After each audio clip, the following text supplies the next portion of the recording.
Sup y'all, it's me, it's your boy Asmongold, and today I'm going to be showing you guys how to solo TOT, Throne of Thunder, all the way up to Ji'Kun. Now the reason we're going to be stopping at Ji'Kun, by the way, is because that's going to cover the two bosses that drop mounts in this instance, and honestly, that's pretty much the only reason that people come here. By the way, the two bosses that do drop mounts are Horridon and Ji'Kun, the second and sixth boss. Now, if you guys do want to see the second half of the instance soloed, go ahead and let me know. I've got footage for all the bosses except for Primordius because I forgot to hit record, but besides that, I've got footage for all the bosses, so go ahead and let me know if you want to see that. Anyway, I'm also going to be doing this as a Prot, not Fury. The reason for that is because as Fury, I had enough damage to bypass a lot of the mechanics, and I didn't really figure that showing that would be indicative of what you guys would experience, and it wouldn't be as educational. So we're doing it as Prot so I can showcase all of the mechanics. So anyway, first boss here, Jin'rokh The Breaker. Okay, as you see right here, he's doing this Thundering Throw. Now this used to despawn the boss if you only had one aggro table. Obviously it doesn't happen anymore, thank God. Also, he has these little lightning balls that chase you. They're called Focus Lightning. They focus on you, and then they hit you, and they explode, they put shit on the ground. Get out of the shit on the ground, it's really easy. After he does the throw, he throws you against a wall, and then this pool spawns where he threw you, about like where the pillar was. This pool makes you do 40% more damage, makes you heal 40% more, but also makes you take 80% more nature damage, which is not good because all this damage you're taking, it's nature damage. And so really, if you don't have like a tank spec and you're not able to survive the damage, get out of the pool, don't worry about the damage boost, alright? And after he does this for a while, he'll cast a lightning storm. You're not going to see in this video. I was still able to kill him pretty fast, and so this should be pretty much what you guys should expect. But if he does do the lightning storm, just make sure you get out of the pool. The pool turns into electricity. I don't know why. I didn't read the Dungeon Journal really. Maybe that says why. But anyway, pool turns into electricity. You lose the buff. Get out of the pool, and it's mainly just an AoE phase. It's pretty easy to handle, and then it's just rinse and repeat from there. And he also puts a stacking debuff on you, and so make sure that you kill him pretty quickly if possible, obviously. And so anyway, the second boss here is Horridon. Now this guy actually drops a mount. Now it's called the spawn of Horridon, and so big surprise, it looks like he does, except for it doesn't have those things on his side, unfortunately. And so anyway, this boss is kind of a cock in the ass, but not really too much if you know what to do. And so what you really need to do is as soon as you walk in the door, there's going to be 4 gateways, all right? And you're really probably going to go to maybe 1, 2, or even 3 gateways. You're probably never going to go to the 4th one. And so the first gateway is the Faraki. Now these are, it's like the 4 troll tribes. These are the guys from ZF. That's completely irrelevant, by the way. They come over here, kill them, right? Waste Walkers come over here, kill them. They spawn sand traps on the ground. If they're under a sand trap, just get the fuck out of it. It's real easy. Also, he stacks a debuff on you called Double Puncture or something like that, and pretty much every single application of it makes it do more damage. And so it does become important to clear that debuff in one way or another. Now, right here is a Dinomancer. Interrupt Dino Mending, and make sure that whenever you kill the Dinomancer, he drops that fucking orb, because if he doesn't drop that orb, you lose the opportunity to have this Horridon ram the wall, and he drops the orb at 50%. So be slow and make sure he drops the orb before you kill him.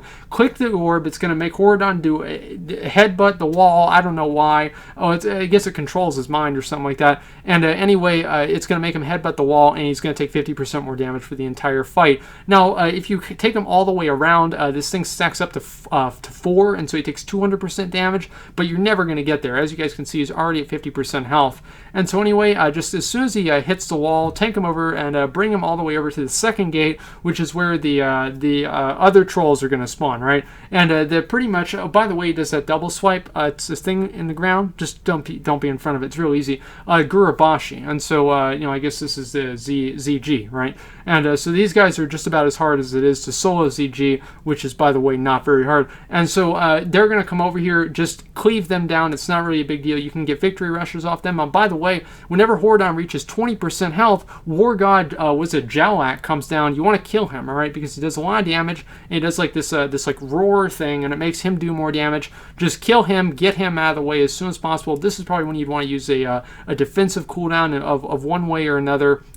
One sort or another. After he dies, he enrages Horridon. It's better to kill him and have Horridon enraged and have both of them alive. All right, just so you know. And at this point, you pretty much just want to burn down Horridon. It's not really too big of a deal. By the way, the Dinomancers do heal Horridon, and so make sure that if that does happen, you interrupt the heal. It doesn't really heal for a huge amount, but it is a pretty good amount, and it would be stupid not to interrupt it. And so anyway, guys, the mount did not drop, unfortunately. But, that's pretty much how to solo Horridon. It's really not that big of a deal. It's just making sure you have the ads under control and making sure that you don't kill the Dinomancers too fast, or, they're not going to drop the orb, and then the fight's completely fucked up. Now, you can do it if they don't drop the orb, but you're just going to have a really hard time.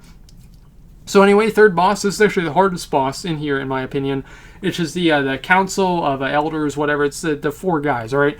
And so anyway, I'm just pulling the ads in here because I actually just want to show off for you guys that I could do it. But you pretty much, if you're melee, my recommendation is focus down High Priestess Marley, and you can also focus down Frost King. Now, if you do focus down Frost King, and he does that root, by the way, Sul does that fucking root, and you want to make sure you get out of that because it does a lot of damage.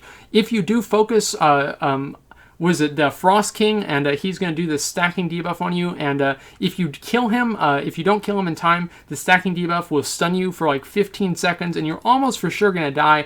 I thought I'd die, but I didn't, and the reason you're going to be killing Marley is because if she's empowered and you're melee, she casts this ad that chases you down, and if it hits you, you die, and there's no way really to avoid, I guess, like be able to hit it as a warrior, and so I figured if I killed her, it would be, ideal. And so anyway, make sure that you have a way to get out of that route because it puts you in that sand trap, and that's a problem as well. And so after I killed Marley, here, yeah, see, right here, I'm stunned. And I'm stunned right here, and I almost do die, but I don't die. It's okay. But you want to make sure this is why a lot of people do try and kill Frost King Malak, but it's one or the other. You don't really want to kill Sul. Karajan just rolls around like a fucking, I don't know, like a roly-poly or something like that. Does basically nothing the entire fight. Just ignore him. He zaps you, right? But there's nothing you can really do about that. If one of them is empowered, you have to do 25% of their health in order to make them stop being empowered. And it's important to make sure they don't reach 100 energy while they are empowered, because that's just a bad day for everybody. Now, anyway, really what this mainly comes down to is making sure that the stun doesn't kill you, and also making sure that Marley's ads don't chase you down and kill you.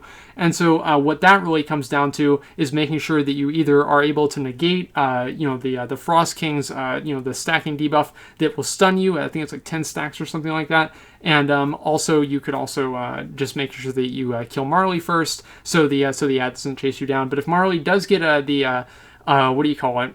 The empowerment, and they turn like dark. What color is that? I don't know, like kind of like see-through, like a shadow form. That's if they are empowered, and they each get like different abilities when they are empowered. But none of them are really all that important. It's just make sure that you kill either Marley or Frost King as fast as you possibly can. Use all your cooldowns at the start to take them out of the fight as quickly as possible, because then it gets a lot easier. After that, it's pretty much just killing them one after another, and that's pretty much all it's going to take.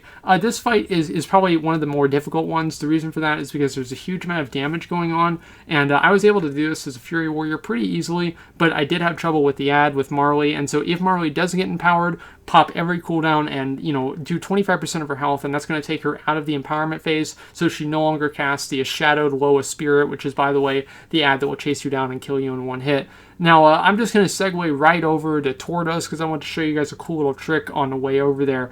And so anyway, I'm trying to think if there's anything else I got to tell you about that last boss. There's a lot of shit going on with that boss, because there's like 4 guys, right? But honestly, as long as you can kill one very quickly, and I think every class really has an ability to do that, you're not really going to have too much trouble. As a hunter, this is going to be extremely easy. So right here, you don't want to go through that fucking cutscene, right? Because it's long, and there's no reason for it. You go along the edge, and you do your glider, right? Because everybody's an engineer. You're not an engineer. Come on, what the fuck are you doing? But you use your glider, and you do little circles down here, and we're going to be doing an air attack on Tortos, all right? And we're going to take all the bats with us. That's actually not required for the strategy. Now, Tortos is actually relatively difficult to do if you don't have some sort of a high damage, not really an immunity. Ideally, it would be an immunity, but if you don't have it, you have to stay at pretty high health, because whenever he does the stomp, he'll he'll raise his hands up and slam down. And it's going to do like 200,000 damage to you. And so you want to make sure that you're, you have a cooldown up big enough to negate that. And right here, you can use the bats at the beginning here to where you can use Victory Rush on them. I didn't even really think of that. I was just trying to be cool.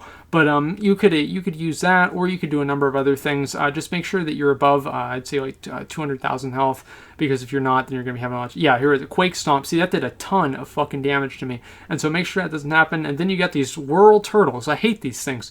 You have these Whirl Turtles whirling around. You guys would have never expected that. And what he does here is whenever he reaches 100 energy, he casts this Stone Breath. Go ahead and target a Whirl Turtle, get next to it, and hit that extra action button, kick it at Tortos. For some reason, that makes him not want to do it anymore. And so if the breath does get off, it probably isn't going to one-shot you, but it's going to do a lot of damage. Then more bats come down. You can use those to chain Victory Rushes to get your health up to where you can use use them to where, the next stomp won't kill you. But honestly, it's just making sure that whenever the stomp does happen, that you're able to deal with the damage. Outside of that, there's little blue things that stand on the ground, the ones I got hit like by 10 of them earlier in the fight.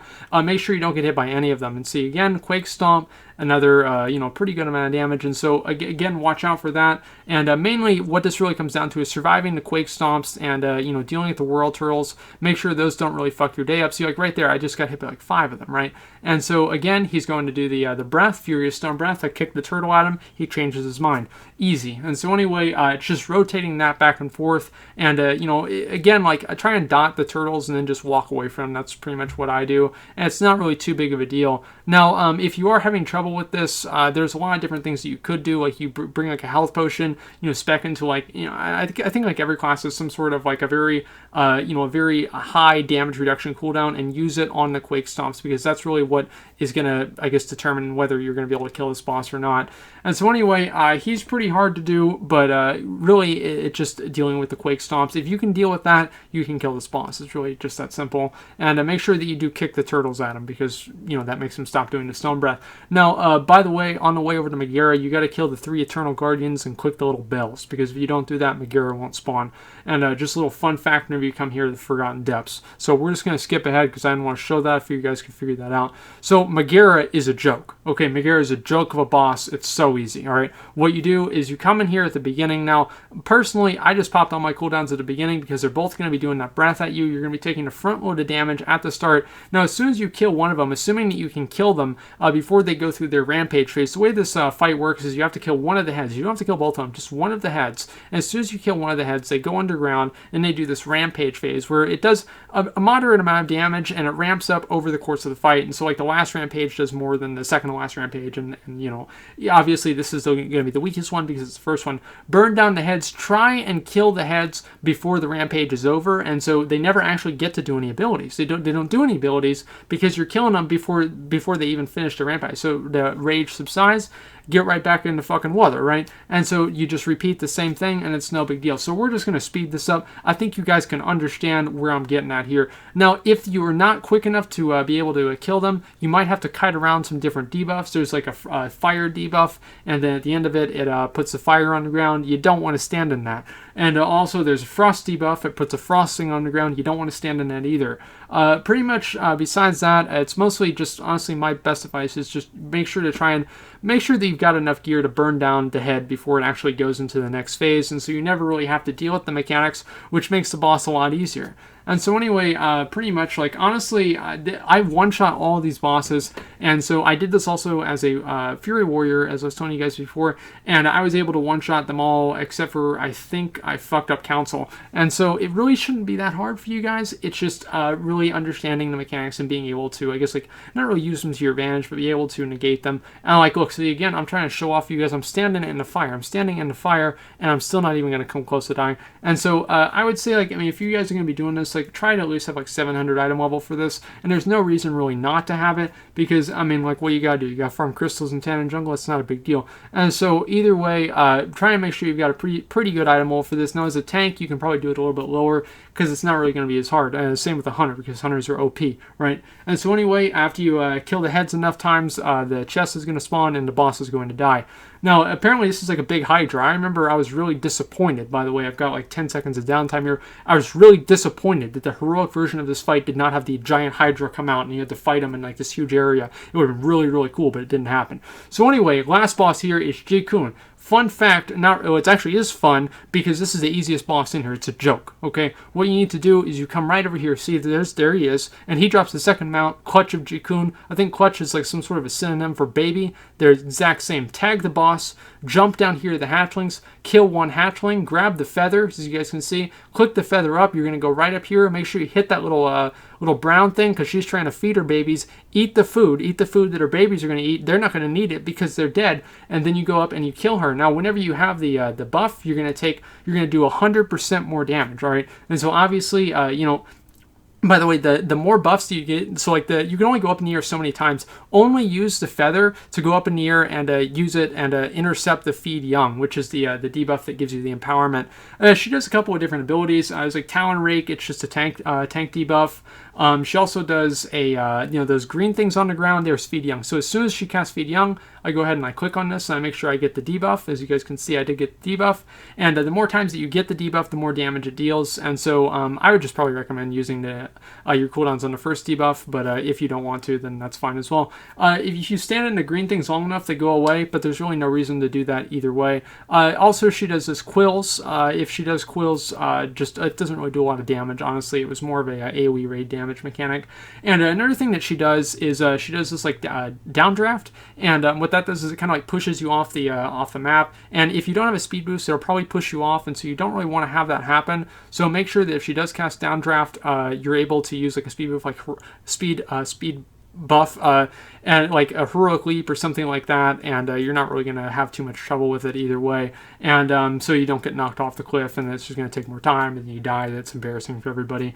And so anyway, guys, that's how to kill Ji'Kun. Really not that big of a deal. If the birds start coming down and clawing on you, make a circle around the boss. Do a circle around the boss, and the claws won't hit you as much, because like the birds like evolve or something like that. It's like Pokemon, and the birds evolve and then they're clawing down on you and there's stuff coming on the ground, and so it's easy just move in a circle, and sometimes they won't hit you and it'll be a little bit easier. And so anyway, guys, that's how to solo the first 6 bosses of TOT, the 2 mount bosses in the instance. And so anyway, if you guys do want to see the second half of the instance, go ahead and let me know and I'll put it up as well. But that's pretty much all I got. So thanks for watching, and like, comment, subscribe.